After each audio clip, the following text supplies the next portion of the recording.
এই ছোট বাইটির কথা একটু মনোযোগ দিয়ে শুনবেন।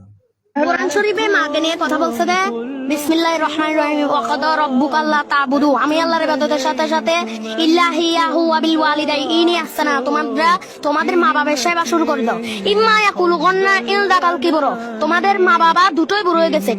দুহুমা আও কিলাহুমা ফালা তাকুল্লাহুমা ফিউ, নো মা আছে নো বাপ আছে, ওয়ালা তানাগারহুমা, তাদেরকে দমক দিও না। কাউলান করিমা, তোমরা তাদের সাথে নম্র ভদ্রভাবে কথা বলিও।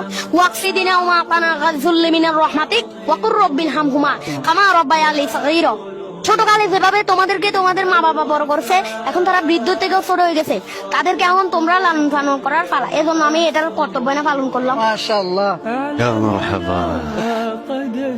আজকে দেখুন সে অন্ধ হয়েও মা বাবার প্রতি কতটুকু যত্নশীল।